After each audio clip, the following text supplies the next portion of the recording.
Hey, what would you say if I told you that some of your most beloved cartoons from the 80s share the same universe?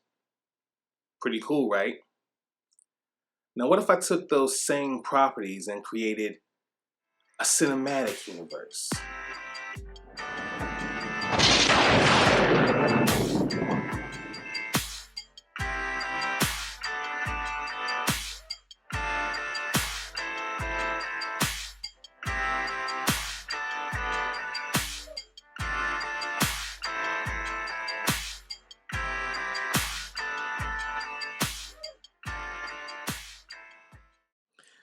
Ladies and gentlemen, blurs and nerds, freaks and geeks, welcome to the 5-part mini-series, Do You Want to Build a Universe?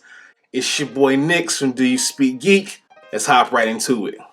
Marvel, DC, Star Wars, Star Trek, Fast and Furious, hell, even Godzilla and King Kong and other franchises have been making a living off creating great stories within a connected movie universe. The CW television shows also do a great job with their DC and Archie properties as well. And we can't forget Disney Plus and the MCU. The key is to create and connect dynamic characters and their often storied lives in such a way that makes viewers emotionally and ultimately financially invested in the overall franchise. Growing up in the 80s, kids like myself would often rush home after school or get up early on a Saturday morning to catch the latest episode of their favorite cartoons. Today, a lot of those same cartoons are also successful movie franchises. From G.I. Joe and Alvin and the Chipmunks to the undeniable Transformers and Scooby-Doo, digging in the crates for story ideas is a surefire way for movie studios to earn millions at the box office. Some of my personal favorites have even made their way to the big screen, while many others have not. Whether it's for reasons such as lacking funding from a major studio or needing a director, these stories are either stuck in limbo or they're just not on Hollywood's radar. One in particular was made, but, well, let me explain. In 1987, Canon Films released Masters of the Universe, a tale of magic, technology, and good old 80s badassery. It follows our beloved hero He-Man alongside Teela and her father Duncan, aka Man-at-Arms, on a noble quest to stop the evil Skeletor from not only conquering their home planet of Eternia, but also Earth. The movie stars Dolph Lundgren and a young Courtney Cox alongside Frank Langella and Meg Foster. Now, the majority consensus is that this movie was trash, and as a big He-Man fan, I can't help but agree. It's like Hollywood was the goof-off in class who was handed the cheat sheet, the cartoon source material, and just said, nah fam, I got it, and ruined it. 6-year-old me is still wanting an explanation for Karg, Sorard, and the cringy Blade. Ugh. The knife twisting didn't stop there. The beloved Orko was completely 86'd for the rib-eating doofus Gwildor. Many animated reboots of Masters have been made, including a fairly recent reboot on Netflix. There was also a successful run in 2002 on Cartoon Network's Toonami imprint. What stands out most from that 2002 run for this blurred is the foundation of the story behind He-Man and the Masters. Most notably, we saw a fleshed out origin of Skeletor.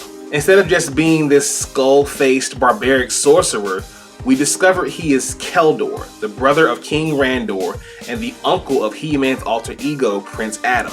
Masters definitely has enough potential and nostalgia to stand on its own as a movie franchise, but I'd like to put my Kevin Feige hat on for a moment and take this a few steps further. What if Masters of the Universe was only a piece of a much larger cinematic universe of characters from your favorite cartoons of the 80s? Now you may be asking yourself, what other universes is he gonna connect to this one? Well, don't ask yourself, ask me. There are many standout cartoons from the 80s, but there are two in particular I believe would fit well in this shared universe with He-Man and the Masters. The first is Thundercats. It's safe to say if you know Masters of the Universe, you know Thundercats. Humanoid cats from Thundera who now live on Third Earth and protect it from the evil sorcerer Mum-Ra the Ever-Living. Lion-O, Lord of Thundercats, leads Tigra, Cheetara, Wily Kit, Wily Cat, Snarf, and our beloved blurred brother Panthro. Yes, Panthro is black. The discussion is closed. Good day. The other pick is a slightly lesser known cartoon, Silverhawks. Wings of silver, nerves of steel, partly metal, partly real. Assembled by Commander Stargazer, Quicksilver, the twins Steelheart and Steelwheel, Bluegrass, and the Copper Kid defend the galaxy from the evil intergalactic crime boss Monstar. Ironically, Silverhawks was created by Rankin-based Productions, the same company that produced Thundercats. It was intended to be a space-based counter to the show. Now again, why these three? Why not Dungeons and Dragons? How about Bravestar? Maybe even Bionic 6? I know I just lost a bunch of y'all, but it's okay. Stay close. We don't all speak the same geek. To tell you the truth, I kind of hit an easy button on this one because technically they're already connected. Just like He-Man and the Masters, Thundercats also saw a reboot on Cartoon Network back in 2011. On the 7th episode of its single season, Mum-Ra is speaking to Leo, an ancestor of Lion-O, on his ship about how every species has its place. Sound like privilege to me. As he is speaking, there are monitors on the ship, and one of them shows the face of Monstar, the big bad of Silverhawks. Now in 2016, the year of great movies, celebrity death, and Trump's rise to power, DC Comics created a 6-part miniseries of He-Man and Thundercats, which saw Mum-Ra seeking a weapon to rival Lion-O's Sword of Omens. And of course, it is He-Man's Sword of Power. Dope story. So how do we put it all together? How do we build this cinematic universe? Come back for part 2 and we will start with Masters of the Universe. As always, people, live to play to win to live. I speak geek. Do you speak geek?